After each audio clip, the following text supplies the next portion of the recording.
Hi, everyone. We are here at the Scholastic Graphics panel. My name is Carli Spina, and I'm here with Megan Peace, the editor, Phil Falco, creative director, and Jonah Newman, assistant editor. And we're going to be asking them some questions, and you can feel free to put any questions you might have in the comments as well.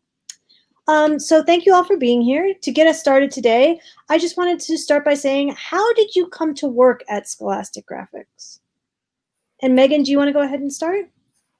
Sure. I ended up getting started at Scholastic Graphix. I started off working for Scholastic Press. I was actually hired as an editorial assistant to support on Dave Pilkey's books. And then from there, more time at the company, more responsibilities. I got to build my own list and then got to build specifically on the graphics list. So after a number of years with the company, I think I've been with graphics since 2017, 2016, that I've got to build my own list in there. Great. Phil, do you want to go ahead and tell us a little bit about how you got your start? Oh, I started working at Scholastic in 2005, and it was in a completely different area, the trade division. I was in licensing, and I worked on titles like Star Wars and things like that. And after about 2 years, I ended up moving over to the fiction group, doing hardcover designs. And then at the time, there was an opening in graphics because the designer who had been working on it with David in the beginning had left and moved on to another job. And he was like, oh, yeah, this small imprint, we'll do like a book or so a season. Would you be interested in doing it? And it was, I loved graphic novels from when I was a kid. And actually, when I interviewed with David for the job in licensing, he had just published Bone, the first installment of Jeff Smith's Bone. And I was going through, I was like, oh, I used to read this as a kid. I can't believe it's in color now. This is fantastic. And, I was always into it. So it was a good fit. And, over the years, as graphics became more and more successful, I ended up, going from doing, 20% of my job to doing 80 graphics. And now it's all graphics all the time. And yeah, so now I'm the creative director of the imprint. And yeah, really enjoy my job. Great. Yeah, that's about it. Jonah?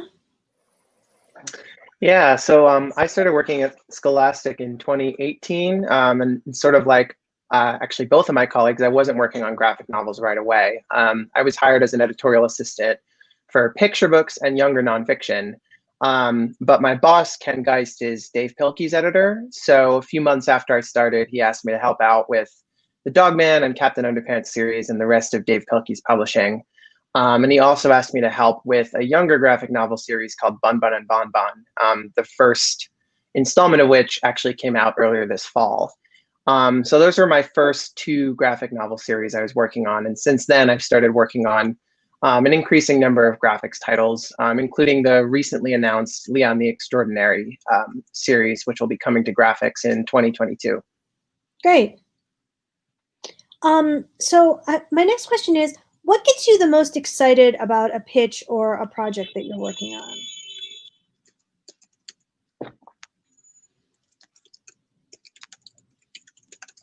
on? Jonah, do you want to get us started? Yeah, for sure. So I think there are a few different things for me. There's the original voice that pops off the page with a lot of personality and heart. A strong sense of humor is a big plus too in kids' books because kids love to laugh. That's part of why Dave Pilkey is so successful, because he's so funny. So those are things that would be flagged for me. I also think that a solid understanding of the comics medium is something that I personally look for, and probably most graphic novel editors do. Just because comics is a specific medium with specific rules, and you want to make sure that the creator knows how to tell a story visually in the comics medium and knows how to pace it, make sure that the flow is all there. And then, of course, amazing artwork, impressive artwork. I think at Graphix, we have sort of a range of different styles that we look for, but there are also some visual styles that aren't necessarily what we're looking for. I think if it looks too adult, or maybe too overly sophisticated or detailed or photorealistic, it's not necessarily going to be something that we go for. So if the art is really impressive and it sort of is in the range of styles that we're looking for, and then the writing and the storytelling are there, those are the things for me that if I see those in a pitch, I start to get really excited. Great. Megan, how about you? For me, if the story is unpredictable, I think that's something that really gets to me. Maybe if it has some bits of familiarity, like just to connect to the story in some way, but ultimately being something that I've never seen before, I think that's very exciting. Having really rich characterization is also something that gets to me, that really I get excited about. For me, I think story trumps everything, but at the same time, I think if you have just compelling art, but the story could use, I'm sorry, my dog is playing with a squeaky toy. If you have a story that has, if the art is very compelling, but the story can still like use a bit of work, I'd be more than happy to do whatever it takes to get the story to the caliber that the art is at. But yeah, those are the things that stand out for me. And kind of like what Jonah said about the humor. I think right now with like so much of the world being so doom and gloom and dark, I personally right now am definitely on the look for funny stories. I want to provide readers with books that gives them a chance to escape the realities of the world and have like a moment of a laugh. I think that humor is more important now than ever before. Great. And Phil, I know you were saying that you don't necessarily work as much at the pitch stage, but what gets you excited about projects that you're working on? Oh, well, the whole creative process, I guess. A lot of my job is, building the way the book is going to be presented to the world through the cover and the design, and making sure everything feels like a unified package, essentially. So that's what really excites me, and really, building impressive designs and trying to make things stand out in the market, especially now that graphic novels are so popular, and it's a really growing industry, so it's going to be tougher and tougher to stand out. So that's what I really enjoy doing, and working with the artist on different ideas, and not only artists but colorists and letterers, and like really coordinating the whole thing. It's a lot of fun, so that's what excites me. Cool. And stresses me out at the same time. It's a lot of work. I'm sure coordinating those big teams of lots of different folks. Yep. Yeah. I can't even believe what Phil keeps track of. It's insane. He's got so many different books. Yeah, it's just like a glass of water, Jonah. I just empty out all the other important information. I can remember only dates and other deadlines for work, but. So I think maybe that's a good segue. So if you're saying about how there's a growth in the industry, so what are you seeing as the most important trends as it does sort of become more and more popular? I guess I can speak to that a little bit. The first age group to really blow up in graphic novel publishing was middle grade. So 8 to 12 years old is what we classify as middle grade. And I think the battle has sort of been won in that age group. There are just so many graphic novels out there that appeal to that age group. But the recent trends have been more and more graphic novels on either side of that category. This particular year actually has seen a lot of younger graphic novel series pop up from a host of different publishers. And you're also seeing a lot of really fierce competition for young adult graphic novels. So, for 12 to 18. A lot of these situations have gotten really competitive with a lot of publishers bidding on these books. So the number of publishers and the number of agents working on graphic novels has expanded recently, and and the age groups have expanded, the genres have expanded, I would say. So there's just more graphic novels out there than ever before, and I think that they're reaching new readers that graphic novels up till now haven't been targeting all too often.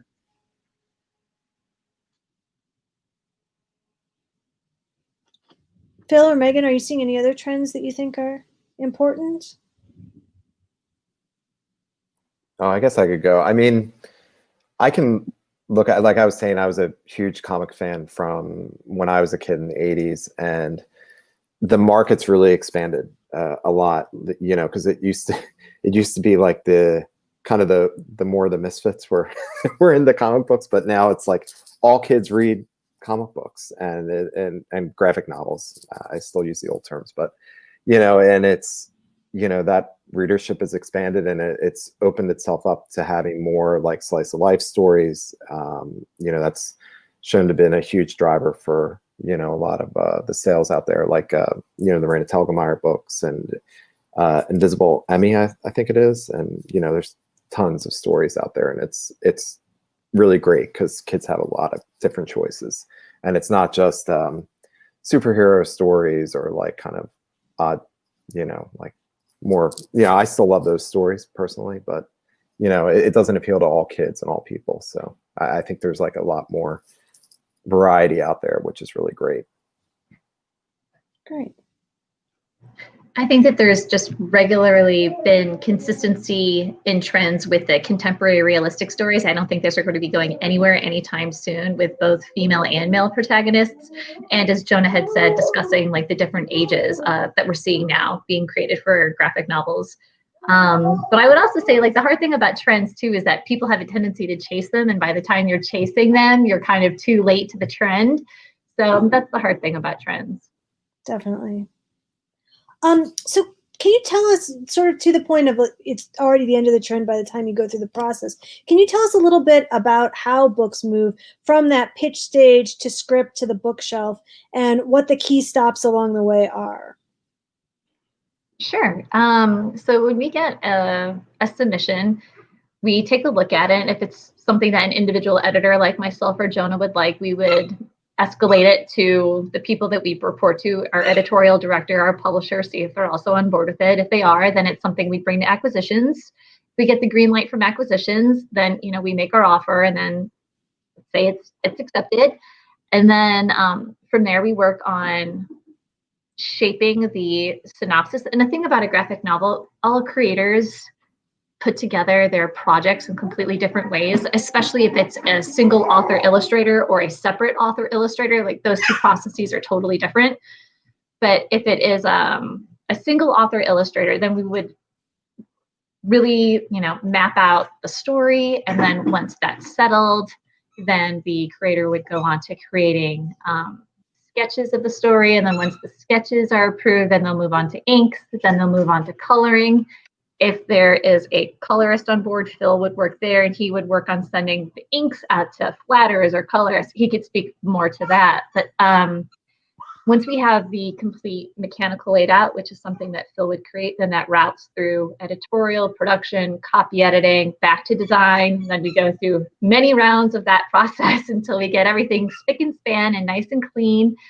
And then we would release the files, review proofs, get galleys out for publicity needs and corporate events, BEA and all that kind of stuff. And then the book would be in the store. And then that's where our marketing and publicity team like really push the book as well. Okay. And Phil, do you want to tell us a little bit more about your piece of the process? Sure. So yeah, I come into it, I guess, you know, after the book is acquired, you know, and you know, we begin it depends. Every book is different. I guess the main thing is like, let's say, you know, like right now we're working on the fall 2021 list, and, you know, it's always, we're working like years ahead of time. So by the time the book is out in the store, it feels really old to me, at least. I'm like, oh yeah, that was months ago. It feels like years. But you know, we'll work with the artist on, you know, cover directions and cover sketches, and we'll look to see, you know, what kind of book it is and what the competition is, and, you know, kind of try to break away from what's out there in some cases. In other cases, you need to steer a little closer to what's out there to kind of feel relevant. It's tricky, like Megan was saying, with trends. Like you don't want to, you know, stick too close to that line of thinking, because you'll kind of trap yourself, I feel like. But yeah, and then, you know, you're working on the book and you have a colorist team set up and, you know, coloring. Sometimes there's a separate letterist, and you have kind of everything happening at once, and it all hopefully comes together in the end for the final product of the book, you know. And yeah, it's usually like I'd say every book is like a 6-month process. It depends. Like some of the fall season is actually a little more contracted. It's like 5 months, 4 months between from when the cover goes out in the world and ends up on Amazon and everything, and then when final files released to the printer. So yeah, but it's every book is different. And I'll Go ahead. yeah, I want to emphasize that there are always so many people involved with the process of making a graphic novel, and we sort of have different workloads depending on where the book is in its life. So I would say editors do, I would say, most of the heavy lifting early on, because we're working with the artist or the author to shape their story. We're looking at things like story and character development and dialogue and pacing, especially when we're in the script and or sketch stage. And different creators work in different ways, but when things are very rough and malleable is when the editors like me and Megan tend to be sort of putting in our longest hours to give them feedback on their story as it shapes up. And once they move into the creating the final art, then Phil and his team really get heavily involved to make sure that the files are set up in the right way for print. If there's a colorist on board, as Phil mentioned, or a letterer, that gets brought in at that stage. And then basically when the book is done or close to done, sales and marketing and publicity and all those teams start to get on board to let people know that the book is coming, to advertise it, to secure reviews and interviews for the creator, and to make sure that booksellers and retailers and librarians and everyone who might want the book is aware of it and is able to get copies. So by the time the book actually hits the bookshelves and its publication date, there have been probably dozens of people who have been involved in making it happen. So it's a really collaborative process. It's a really fun process. And it's super rewarding when a book finally is done, knowing that a lot of people can kind of claim credit for it, I guess, and be proud of it. So. I just wanted to chime in real quickly too. I know I had went into detail on the author/illustrator process, but for author submissions, we would usually receive a full script from an author for consideration. And then if that's something that we pull on board, then editorial would work very closely with Phil and his other designers to seek out potential illustrators for projects. And then we would approach an illustrator, just, share that manuscript with them, say, like, is this something that you're on board with? We might, if there's a couple of people that we're considering, we might ask for sample sketches from those illustrators and then share those, consider them ourselves. And if we're kind of on board with any of them, then share them with the author as well, for the author to take a look and say, oh, I really like this person most, or number 1, 2, 3, or something like that. Great. That actually leads well into one of the questions from the audience, which is someone was asking, how open are you to a team with a writer and an artist coming in as a team, as opposed to a solo author artist or an author giving you the opportunity to pick the artist? We have by teams. I personally have not done that, but a colleague of mine, I know 2 titles that she's acquired like that. So it's not something that we have a blanket statement saying that we're opposed to that. I think that if the project is very strong, then we would certainly consider it. Okay, great. Another question. Yeah. Go ahead. Sorry. Go ahead, Bill. Sorry. Oh, I was just going to say, I agree. And I know there's some, people that they think just one creator, it's the best way to do a book, but sometimes it is better to have a collaborative process, and, having a separate author and a separate artist, like the artist will bring things to the table that the author didn't think to do, especially in graphic novel form. And it's really great. Like when it's a good team, it really, can create a really great product. We've done that a few times. Like there was a World War II series called Dogs of War that Sheila Keenan was the author and Nathan Fox did the illustrations. And he really brought a lot to it, and a lot of historical accuracy that he, put into it. And it took a long time, but it really turned out great. And there's a new book coming from Michelle Nutter, and I'm blanking on the author name, so I can't. Megan, do you remember? Is it Megan Wagner Lloyd? Megan Yes, Lloyd that's Wagner? right. Yeah, and that's coming out soon. Please forgive me for not getting the name correct. I'm so embarrassed. I'm sorry. Your memory's better than mine, so. But yeah, we just wrapped up that book, and it's really beautiful. And the 2 individuals brought different visions to it. It's came together great. Great. And then a question that also sort of fits in well with this is, someone asked in the audience, how would someone that's not already working with a publisher submit a pitch to you? Do you require an agent, or are there submissions blind, or how does that process work? We can accept unagented submissions. We don't, as far as I understand, we don't have a rule saying that we only accept agented submissions. I know I am working on a series right now where the author illustrator is not agented. So we do accept those projects as well.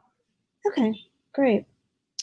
So what? But I think, oh, sorry to interrupt. I think like a cold, unsolicited submission that doesn't come through an agent is less likely to succeed. I think that, ideally you should want to have some sort of connection to the person that you're pitching to, and, run the idea by them, ask them if it's okay to submit, rather than just going ahead and submitting. I think that's more about courtesy than any sort of rule. But Megan's right. I mean, we do work with agented people and we work with unagented people, but I think you have to be careful to not just like send something out of the blue without context or anything like that. So I guess if it was even something like, hey, I saw you speak at the panel at Diversity Comic Con, and I'm wondering if you'd be willing to take a look at my graphic novel, which is about this and that. And then, if one of us says, sure, send it over, then you can do so, if that makes sense. Great. And so then we have a couple questions from the audience that sort of go along with how do you go about sending in a draft or a submission, and what sort of gets included in that submission process, whether it is agented or unagented? If it is an author-only project, I would like to see the entire script completely written out. And so that is what the author should be submitting for submission. If it is an author/illustrator project, I recommend having a detailed synopsis, as well as, I know it's a big number, but it would be great to have about 20 pages of art, a mix of final full color art as well as inks/sketches. The more stuff that we receive up front, the easier it is for us to push the project through at acquisitions, because people can see what they're getting. So that sample art would be, many times it's the first pages of the graphic novel, which is helpful. So it'll be like a sample chapter, something like that. But that's always really helpful to have. Great. Yeah, I just want to say I agree with that. I think it's really important if you're either an author, illustrator, or part of a team that includes an illustrator, to see some actual comics pages. Like character artwork and then a synopsis is not usually enough, just because we need to see if you understand the comics medium, and know how to tell a story through sequential images. So that's a super important part of the pitch, if you already have the illustrator side of the project on board while pitching. Great.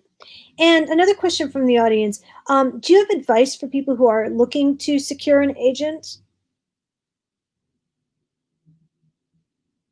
I would say there are a few different ways to go about it. Almost every agent will accept unsolicited submissions. So actually you can just cold call them by email and say, I have a graphic novel idea, I'm seeking representation. Make sure to go to their website and read their submission guidelines really carefully and follow them, because if you don't, you probably won't even get looked at. But you can just straight up reach out to them, and they often take a while to go through their submissions, but that's something you can do. And in terms of like finding an agent who might be a fit for you, I think it's helpful to figure out who represents creators that you admire, because those people might be looking, they might not be open to additional clients, but they might be. And if you're doing something similar to a client they already have, I think that they're more likely to take you on as a new client. I also think a great resource to find people is Publishers Weekly has deal announcements that are public, that they announce twice a week. So you can either sign up for their children's bookshelf newsletter and get sort of the roundup of deal announcements each week and see if there are any graphic novels happening, and if so, who was the agent that made that happen. Or you can just search on Publishers Weekly's website And that will, I think, give you a good sense of who the agents are that are working in this space right now. And then you can find them online, and follow their submissions guidelines and see what happens. Great, thanks. And I would just add to that, just to make sure you're submitting to someone who has those shared sensibilities that you have, as Jonah said, kind of do your research on them. If you are writing sci-fi fantasy, do not just submit to an agent who specifies that they're not interested in sci-fi fantasy. It'll just be a waste of your efforts and their time. So it's better to narrow your focus, really go for the agents that don't just cast like a wide net, like really go for someone who seems like a great match for you. Maybe reach out to 5 agents at first, see if anyone's on board with that. If for some reason you didn't find a match, reach out to 5 more. But then I wouldn't say like reach out to 30 agents at one time. I would narrow your search. Great. So that was a lot of really helpful information for creators, but what advice would you have for those who are interested in working in the comics publishing industry? Maybe I can start with this one because I sort of joined the comics publishing industry the most recently. I think that learning and networking are 2 of the best things you can do. For learning, I mean, going to panels like this one is a really good start, and going to other panels and other events and other talks, listen to podcasts, read news articles online. I mentioned Publishers Weekly already, but like the Comics Beat and ICV2 are 2 other websites that I think offer a lot of really good comics and graphic novel news. Read as many kids' graphic novels as you can, figure out what sort of stuff is being published these days, and what's selling well and what's being well reviewed. And just really like learn as much as you can about this space and this industry, and then reach out to people as much as you can and ask for informational interviews. I mean, that's actually why I'm working at Scholastic. I reached out to Megan over 2 years ago, and she was kind enough to get coffee with me, and we grabbed coffee. We had a great conversation, and then like a few months after that, she thought of me when an editorial assistant position opened at Scholastic, and I applied and I got it, and so I'm super grateful to her and having made that connection. So I think you can't really. It's hard to go wrong if you learn enough that you know what you're talking about. When you get in a room with somebody who might be able to help you professionally, you want to sort of show that you're enthusiastic and qualified and knowledgeable. And then, you can never control what happens when you apply for a job or when there's an opening, but you're going to put yourself in a good position if you have connections and you have knowledge. Great. Phil, do you want to talk maybe a little bit from the creative director point of view about getting into that side of the business?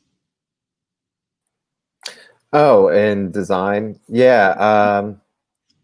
Well, it's interesting. I mean, I kind of had it was like a wavy path to get into publishing. I always loved publishing. I loved books. When I graduated from Tyler School of Art in Philadelphia, and there weren't many publishers, I actually interviewed at a small book publisher in Philadelphia called Running Press, and I interviewed. There were a lot of advertising firms, and I ended up, between the 2 jobs, I ended up going into advertising, which I quickly regretted. And I only did that for like 2 years, and I was like, I just couldn't stand it. It wasn't much fun, and it was just a weird industry.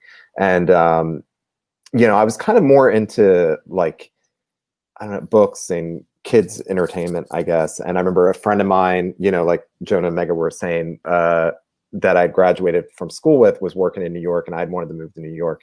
And she knew somebody at Nickelodeon, I believe her name was Teresa Fitzgerald, who really wanted to hire Tyler students. She liked Tyler portfolios, and so I went into New York, interviewed there, and I ended up working in the kind of like the style guide division. Like I worked on stuff like Danny Phantom and Avatar, some SpongeBob stuff, because everybody worked on SpongeBob back then, Dora the Explorer, and it was fun. But I still wanted to do books, and like one of the reasons I took that job was it was, style guides were books back then. Like now they're just like PDFs that people get mailed on a USB thumb drive, but you would actually create these little books, and that would go out to like licensors, and they would be inspired by it and then create merchandise based on it.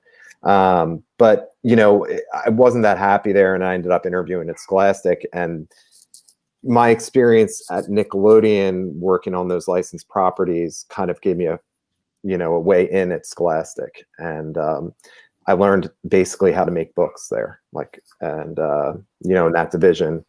And then eventually I moved up to, you know, being in the graphics group. But it's weird. I feel really fortunate that, like, I had those opportunities. But, you know, I guess just kind of follow what you really want to do, and yeah, make those connections. And you know, don't like turn your, because I feel like a lot of people, like, they wouldn't have taken the job in licensing because it's not as creative. But, you know, my having that job in licensing taught me how to work really fast, and it taught me how to be organized.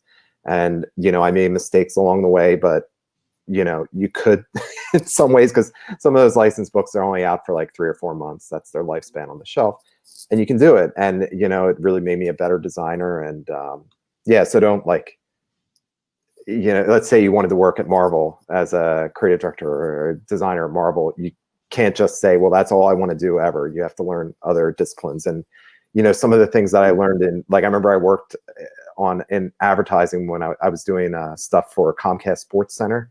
I have no interest in sports, but I learned how to make those, like, flashy, like, ESPN style graphics. And then I had worked on this hardcover series called Game Changers, I think it was. And I had to make all those graphics. And I remember the editor was really impressed. He's like, oh, wow, this looks like ESPN or something. And I was like, yeah, I used to do this kind of stuff. And I hated doing it. But, you know, that experience really helped with this. And my nephew, he's a big sports guy. And he couldn't believe, he's like, wow, this looks great. And you hate sports. You hate football. He's like, I can't believe you did a good job on this. But yeah, so you never know, like, where those little different influences will kind of feed into your career. So I think the only thing I would add is just be tenacious. Like, don't quit. Like, if you have your heart set on something, put all of your energy into making it happen. Remain focused, remain connected, remain informed, but just don't give up on it, because it will come your way. Great. Somewhat of a similar question, but a little bit of a different approach to it. What's the best advice you were given when you were starting to on your career path? Is there any advice in your career that really stuck with you?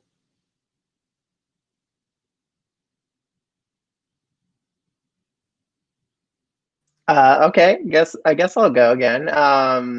So I was, in addition to being an editor, I'm actually a cartoonist as well, and I was sort of trying to be a cartoonist first, and it was only through kind of trying to figure out how to publish my own book that I started to learn more about the industry and become interested in it in, like, a professional capacity, and realizing that, you know, I would want for my full-time job to be working in publishing. But back when I was a lonely cartoonist, I was just, like, drawing this thing in my bedroom by myself every day. You know, and I was, like, getting dinner with a friend, and I was sort of complaining about feeling isolated, feeling like I was working really hard and I had no idea if it would matter, if the book was any good. And he's like, well, why don't you go meet some people? Why don't you show your work to them and talk to them? And, you know, maybe that would help you feel less isolated. And that was actually really great advice, because that, for me, sort of kicked off my journey of, like, starting to learn a lot more about the publishing industry and make those connections and start to sort of embed myself in the community. You know, and I've only made more and more connections over the course of the last several years, because it's really hard to go at it alone. You know, I think you need to open yourself up to other people and be willing to maybe even step outside your comfort zone a little bit, in order to take the next step in your career. It's even though there are a lot of ways to self-publish comics these days, which I think is a great thing. Like, you don't need a publisher to publish your comics or to share them with people. But I still think that connections and other people are really important, for advancing your career. And so that's why I'm super grateful to my friend who doesn't work in comics, for that really great piece of advice. Great. Megan or Phil, do either of you have any other advice? I feel like the woman who had hired me at Scholastic imparted so much wisdom and sage advice on me for years, and I have just absorbed it all like a sponge, but I feel like I can't isolate any single bit of advice that she gave me. It was just I feel like I got a PhD in publishing, like learning from her, learning so much. So I honestly couldn't isolate any single thing because I've received so much great advice in publishing or about publishing from her. Well, then maybe part of it is just finding a mentor who can really sort of help you to have that sort of successful path. That's a great way, actually, of phrasing that. Yeah, absolutely. Yeah, and I could say like I don't know if I feel like, yeah, it's like a combined experience, but like when you're in an industry like this, like you have to learn how to work together as a team, and that's the most important thing is collaboration. It's like I feel like all of us, you know, at graphics, like we work really well, and that's one of the most important things. Is like it's never a one-person show, you know, and that's kind of like, especially when like, and I see this with, you know, artists graduating from school, they want to like, they're like, this is my vision and this is the way it's going to be. And, you know, I was like that to some degree when I graduated as a designer, because you have like this like inflated, you know, feeling that like you're going to change everything. But, you know, it's a group effort. It really is. And you need to, you know, learn how to collaborate, I guess. And that's something I've learned just from being in the industry for this long. That's probably the most important thing. Great. Yeah, So, totally agree with what Phil said, like not being precious and being really open to feedback, and sometimes very harsh feedback, you know? Like I remember like when someone looked at my comics several years ago and said some very harsh things, I was very upset about it, but I moved on. I corrected some of those things. You know, I continued to seek feedback even though it's hard, and you know, it takes a lot of practice and hard work to get better at anything, whether you're a creator or a professional, and you're definitely going to make mistakes early on. But if you're humble and you're open to people basically telling you that you could be doing better, and then you're able to adapt and change your behavior in that very collaborative, teamwork-minded sort of way, you know, it's not really all about you. I think that wasn't a specific piece of advice I ever got, but that was something really important that I think I've learned. great. So another question from the audience. They ask, were you guys fans of superhero comics growing up? And if so, how do you feel about working with children's comics as opposed to with the more traditional superhero comics? Oh, I was a fan. I still have a big collection that I'm carrying around like a chain around my neck that I need to get rid of someday. They're stored at my sister's house, thankfully. I mean, honestly, like I was into the superhero stuff when I was like, you know, middle school and into high school. And then I kind of lost interest, and then I got interested again. I remember when I moved to New York, actually, because I was working at Nickelodeon, it was right in Midtown, and there was I think it's Midtown Comics. I used to go there like on Wednesdays, and I got into it again. And then I kind of got out of it. And yeah, I don't know. I don't miss it really at all.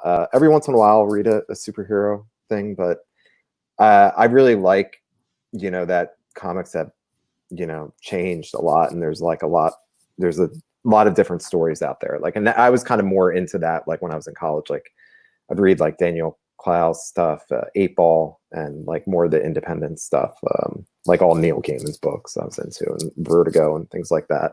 But I don't mind it at all. I actually really like, you know, working on these middle grade books because it's reaching such an audience. And also like my nephews, they're growing up now, they're in high school, but you know, to see how excited they are about these books that I work on, it's incredible.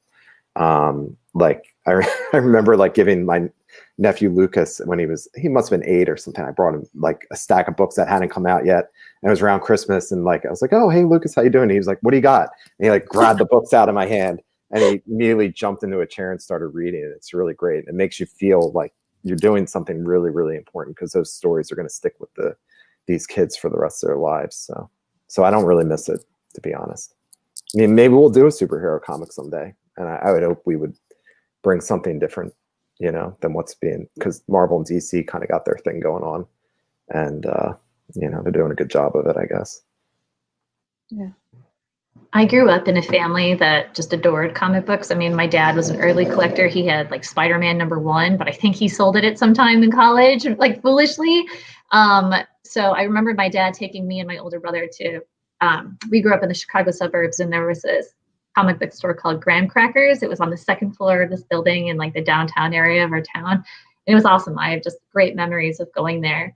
But I don't miss that kind of stuff in terms of working on things. I think the stories that we are working on now have, I think they're sharing stories that I just relate to better and connect with more. And I think I'm not discounting like superhero comics in any way, but I think I have a stronger emotional attachment to the kind of graphic novel books that are coming out now. And I think that they're super influential in like readers' lives, which is great to be a part of. I was never a big fan of superhero comics growing up, which I think is kind of rare for someone who loves comics so much. But I sort of started with graphic novels right away, almost like they were like the first comics that I read and really loved, like the holy trinity of Mouse, Persepolis, and Fun Home, which are sort of like the canonical like graphic memoir trilogy that I think most people have heard of and have read. That like paved the path forward in a lot of ways for graphic novels as a medium. Like those were books that I read in high school and that really lit me up and, made me excited about the comics medium overall, like the depth and nuance of those books and, what the comics medium can do and the emotional ground it can cover was so thrilling for me. So I continued to read graphic novels, and those are all like young adult or above graphic novels. I think mainly they're pitched to adults, even though a lot of kids read them, especially in classrooms. But then from there, I sort of discovered that kids comics were such a thing. And a lot of what Phil especially has done at Graphix, because he's like been around since the beginning, carving out that new space for kids comics has been super cool to watch. And now like kids comics are leading the way in terms of the industry overall. If you look at the sales numbers of series like Dogman or books like Raina Telgemeier, or Shannon Hale's Real Friends series at First Second, like these books are just reaching such an incredible number of readers. And that's just really cool to see. So yeah, I think superhero comics, I got nothing against them, but it wasn't how I grew up reading comics. And so, it's really cool to see graphic novels as a format being so successful after, maybe 10, 15 years ago, the first time I read one. Yeah. Okay, yeah. And I think that leads pretty well into the next question from the audience, which is that, thinking about what YA and children's graphic novels can do as a format, somebody asked the question, YA sure goes to some dark places, but what's too dark? Will you consider some pitches that go too far? And then if so, do you sort of talk graphic novelists into adapting that into something that's maybe a little bit more friendly for the audience you're going for? Or how does that process work? I just recently worked with an author who did have a pretty dark pitch. It had great art. Conceptually, the story was amazing, but there were some points of it that were just kind of dark. But the discussion was that they just didn't fit well with the overall story that she was telling. It's not like trying to clean away or wipe away or wash away the author's intended story, but just trying to pull out the richest story possible from the author. And in some cases, some of that darker stuff just might not be necessary. So yes, we can work with authors to pull out the best story possible. And if some of those darker tones are essential to the story, we do have stories that have darker themes in them. We would certainly not get rid of that just because. I do know that violence is a pretty tough thing for Scholastic specifically. We do publish books for teens, but like extreme violence or graphic violence or guns especially is something I've heard, like you don't really want to have those in Scholastic overall doesn't really want to have that. We do publish graphic novels based on Lauren Tarshiss's I Survive series, and a lot of those real historical events that she's depicting are quite violent. But, you know, I mean, I think it depends mostly on how graphic it is and whether we feel like it has educational potential. But just because Scholastic is, you know, we have such a tight relationship with schools and libraries around the country, you know, and we try to have a really broad reach and get into a lot of different schools, especially. So I think like we you know, we have to maintain a relatively family friendly list, even if we do cover more mature, sophisticated themes. But I think it has to be done gently and well. You know, and it really is all about execution, as Megan alluded to. So I have a couple of questions that I think go together well from the audience, which are about format. So we have one question about the format you're looking for in the script, and we have another question about the format that you're looking for when it comes to like the fully finished script with the artwork, whether you want that to be sort of digital or what programs you like to work with for the submission of the digital artwork. So that sort of formatting piece, if you could speak a little bit about that, both for the script and the art, that'd be great.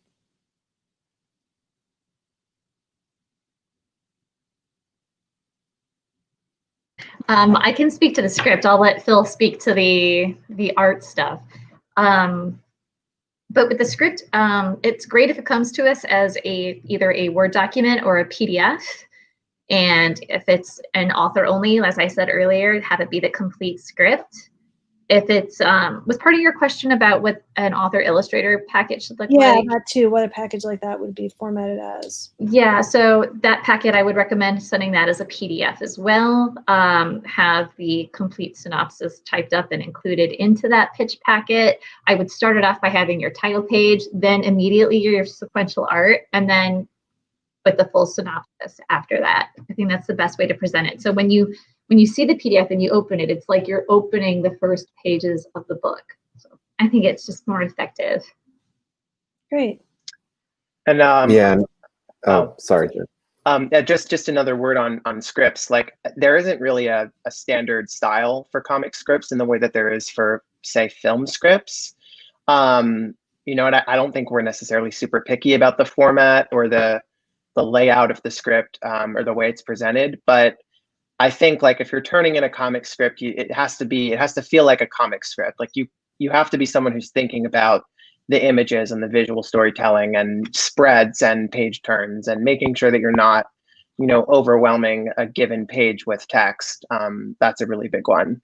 So a script from someone who clearly is thinking in terms of comics and is thinking about how this is going to be presented visually and is thinking about how this is going to be presented in like a print book form. I think that to me communicates like, hey, this person knows what they're doing, and it's going to be more likely that we connect with that script if you are just an author.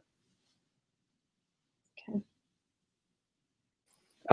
Yeah, and in regards to the artwork, it always helps to have some sample pages. I would say like 9 to 12 seems good, but you could do less. We were actually just reviewing earlier in the week an artist who's looking into it, that we're looking into having adapt a series for us, and they did a lineup of the characters that we were able to see and review, along with some rough sketches of the pencils for, you know, layouts of the pages, and it's an adapted work. So that was really useful, especially just having the lineup. Like you could, like the artist did a really great job, and you could see like just from this lineup, like sometimes they're like a little static, but they really managed to infuse a lot of energy into each one of the poses, and you kind of got a feel for each one of the characters' personalities, and they kind of nailed it right from the get-go. Like there were little things that we had made suggestions on, but that really comes in handy. And we were looking and considering a few other artists, and we kind of kept hitting walls. And when both of us, like me and the editor, when we saw this, we were like, oh yeah, this is good. And, you know, we were really relieved, because we're like, we feel like this is going to, you know, go places. So, and like even the rough pencil sketches were really helpful, because you could kind of see how they would solve the problem of adapting this text, and like what their layouts would be, and, you know, where the text would go and everything like that. Great. So now we have a question that kind of goes along with this, and it's almost the other end of it, which is someone was asking how much of the graphic novel can be finished. So almost, is there too much? Does a certain amount need to be unfinished so that the publisher can edit of either sort of the script or the artwork? Yeah, I think that the sweet spot for me feels like a chapter of finished art, and then the rest should be not finalized. The rest should be like, malleable. The reason, like, and it doesn't necessarily have to be exactly a chapter, but Megan said earlier that like 20 pages of artwork is a good number. And, I agree with that generally because, you're showing how you can tell a story in the comics medium, but you don't want to overdo it with sort of the final art pages, just because those are obviously very difficult to go back and edit. And you want to make sure that the editorial and design staff have a chance to shape that project as it goes along. So you sort of want to give enough art that the person considering your pitch understands what's going on and can see your style and can see your storytelling technique, but not so much that it would feel onerous to go back and edit. You have to be really open to feedback when it comes to sort of those other parts of your pitch, whether it's your script or your thumbnails or your sketches. Like all of that has to be sort of ready. You have to be open to editing that if you're going to work with an editor, I think. Great. Do you have any tips on developing a strong logline or elevator pitch? We had sort of people talking about that, and then going along with that, well, another question from the audience was, are there any buzzwords in pitches that make it seem too cliche or that you almost don't want to see?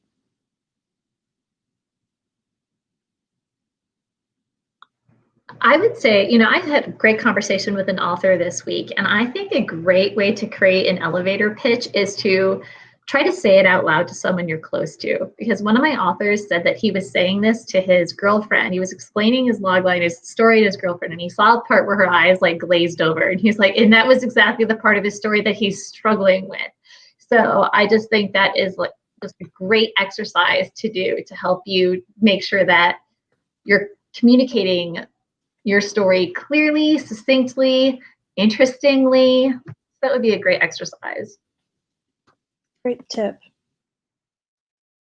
I think that it's important to lay out exactly what the tension or the conflict in the story is. Obviously this doesn't mean that there's like a war or a battle, or like it doesn't have to be an explicit conflict, but an emotional conflict or an interpersonal conflict. Like it should be made clear like what the central question is in the story, and maybe what the protagonist is struggling against. Because as like a potential reader, if it's interesting enough and you're like, oh, I want to know if that tension gets resolved and if that protagonist, overcomes that, or if that conflict between those people gets resolved, and if so, how. So yeah, I think like a logline that just sets the scene is maybe not quite appealing enough in general. Like you have to give us a sense of where the story is going to go and like what sort of ground it's going to cover, and that arc, if that makes sense. Great. Okay. So we have another question from the audience.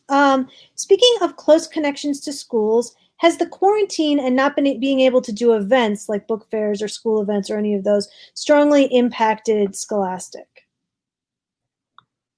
Well, fortunate at Scholastic, we have very creative clubs and fairs employees and teams in place. So they have come up with a number of innovative ways to respond to the school closures, to still have virtual fairs, other ways of distributing clubs titles. I mean, I can't really speak in detail of all of that because I don't work in clubs and fairs, but I know that like every employee who's working remotely, everyone thought on their toes very quickly and came up with a swift response to keep things going, keep systems in place. Great. So another question from the audience: what upcoming graphic novels are you most excited to be publishing? If there's any you can either talk about or maybe allude to, not with specifics if they're not public yet. So many. I had two recent announcements, so I feel comfortable speaking about them. The first is the 3-book trilogy that we signed up with ALA award-winning author Rex Ogle. It's a semi-autobiographical story about Rex Ogle. In case you're familiar, he's the author of Free Lunch. It was a nonfiction book that he had come out. But the story is about a sixth grader, Rex, and it's about his need of getting glasses, but he's also growing up in a family who lives below the poverty line. It has a lot of self-confidence issues, but we've kind of positioned it as like the smile for glasses. So we're super excited about that. And then the other one I'm super excited about, I mean, there's so many, but another one I'll discuss right now is a debut graphic novel by Zachary Sterling. It's called Mabuhay, and it's about a Filipino family and their food truck. And it also explores Filipino folklore, witches, mythology. It is so fun, and Zachary is one of the funniest writers I've ever seen. So there's so much to look forward in that one. I'll speak to a couple. The first one is one that I mentioned at the end of my intro to myself, which is called Leon the Extraordinary by Jamar Nicholas. And that was announced on Publishers Weekly, I don't know, maybe a couple of weeks ago. So it's pretty fresh. But it's about a boy named Leon who lives in a world full of superheroes, but he himself is not a superhero. So it's sort of a bit like The Incredibles, but it's almost like a greater percentage of the population is super than in that movie even. And it's so much fun. It's so full of heart. It's got a great sense of humor. You know, I was just reading the latest pass from the author earlier this week, and I was just so engrossed and having such a good time reading. So can't wait for you all to dive into that one. It's going to be a little bit. It's currently slated for 2022, but you know, soon enough it'll be out there. The other one is coming out much sooner. It's one that Meg, Phil, and I all worked on together, which is Cat Kid Comic Club by Dave Pilkey. And that is sort of a new concept from Dave. It's a collection of, well, there is one running story that goes through, but there's also a bunch of mini comics in many different media, you know, pencil, marker, claymation, photography. You know, Dave really went to town and used a bunch of different media to tell that story. And we all worked really hard on it. I spent so many hours keeping track of all of these little baby frogs in the book. Phil's grinning because that was a thing. But you know, it was a little painful. Yeah, it was a little painful, but you know, but it's fun. It's so much fun to work with Dave. He, as I mentioned earlier, he's got such a great sense of humor, and he understands like the kid sensibility, I think, so well. So we're excited to see, you know, where this new series from him goes. Great. I actually have one that you can get now. It's Twins by Varian Johnson. I can't wait to read that and one. Shannon Wright. Yeah, it's really amazing, and I'm so happy that it's out. It feels like that was one of the first books we kind of finalized during quarantine. It was like getting wrapped up in like March or April, and it feels almost like a weird dream. But then now it's out in the stores, and it's a really amazing book. And yeah, I'm really excited about it. You know, now it's out in the world. And yeah, and Cat Kid, that's coming out in December. I think it's the 29th, or maybe it's a little early. No, December 1st, I believe. And I actually have a preview copy here. Let's see, I think we can show it, you know, but yeah, there are the little frogs. So there's that we have 21 baby frogs, and they're all different colors, and they all have, you know, little identifying features like eyelashes or freckles. And so like keeping track of them all and making sure that they're colored correctly was like, it was an endeavor. You know, it's the sort of thing that like most readers may not even notice, but for us, it's important to keep that consistent and, you know, make sure that the standards for a Dave Pilkey book are very high. So yeah, as I said, we all worked hard on it and we're proud of it and can't wait for December 1st. Yeah, and there's even like Dave did all types of crazy, like you can see here. This is a sculpture that Dave made out of action figures and created little comics for it. So yeah, it's really cool. Very cool. Yeah. So looking even further to the future, what do you see as the future of children's graphic novels, the industry or trends in the actual books, either one? I think the future more about not chasing trends. I think it's important for creators to create the stories that are meaningful to them, that share the story that they want to share. So I think that the future is unknown until the creators are making the comic books. Yeah, I think that we're going to see more genres and stories and identities and sorts of readers being represented, and having books that mirror their experiences than we've ever seen before. I mean, you're already seeing in the publishing industry overall a push to really diversify, which I think is great, because there are a lot of readers that are still underserved by graphic novels in the book industry overall. So, I think more graphic novels that represent more experiences. And I spoke earlier about like the broadening of the age groups and seeing more kids graphic novels for younger and older than middle grade. I think you're going to see more of that, but just more variety of any kind, of every kind, excuse me. And right now graphic novels are almost treated like their own genre in some ways, which not a genre, it's a medium. But I think the publishing industry sort of loops in, or they lump in all graphic novels together in some ways. And it is treated as like a discrete category. And hopefully we'll get to a point where there's so many graphic novels out there that cover so much narrative ground that they'll really be like integrated with other books on the shelf. I mean, in my apartment, I have graphic novels all over my shelves. I don't keep them in one particular section. They're just all mixed together. And hopefully the more graphic novels that come out, the more like legitimacy the format overall will get, and it'll just become one medium among many, and a way that a place where any story about anyone can be told. So I'm looking forward to that. Great.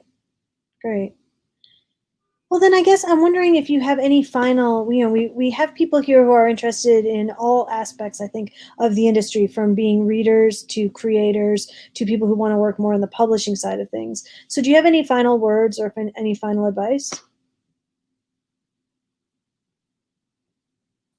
I could say just be persistent and, follow what you really are interested in. And yeah, I don't know. Like, I feel like that's really the most important thing, because I feel like sometimes people just follow, like they'll be like, well, this is what I should do, and it's, you just have to follow your instincts a little bit more. I know it sounds cliched, but I think that's important. Great. For me, I would say that it can come your way, but it may not be on the timeline that you're hoping for, that you're planning for. It might take a little bit longer. That was the case with me. I did not get my job right out of college. Like, I did grad school, I did more school, I did more interning, and then I got my job. But I got my dream job at the publisher I wanted specifically to work at. So it was definitely worth the wait for me. So I just feel like I don't think anyone should settle for something that they're not happy doing. Because I remember people saying like, oh, maybe you could take a job in marketing instead of editorial. And I was like, I don't want to be pigeonholed as a marketer. Like, that's not the future that I'm planning for myself. And I held out, and I did like waitress while I was interning. So it wasn't very glamorous. It wasn't what I was wanting to do when I had a master's degree. But you do what you have to do. And that's what I did. And I think if you're tenacious and you're, like, as Phil said, persistent, then it'll happen for you. So just don't give up. Don't lose sight of that goal and that dream that you have. Great. I actually worked in sports media for 2.5 years before I came to publishing. I have a very strange path into publishing.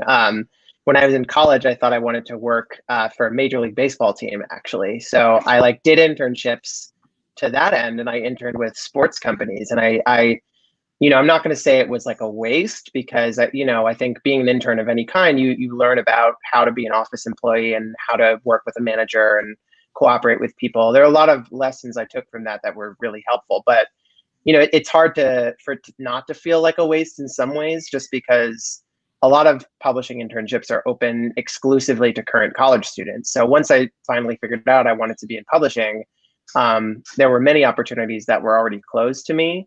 But I was able to find like informal internship opportunities with a couple of smaller up and coming presses, one of which was unpaid and one of which was like very low paid. So I was doing my sports job and I was doing additional freelance work. There was like one point when I had literally 5 jobs before I started working at Scholastic. So I was very busy, but sort of like Megan, like that's what you have to do to pay the bills. But I tried to stay focused and I tried to spend all of my free time learning about comics, making comics, reading comics, going to comics events, because that's what I really wanted to do. And, you know, and then I was really fortunate that when an opportunity came along, I was well positioned for it.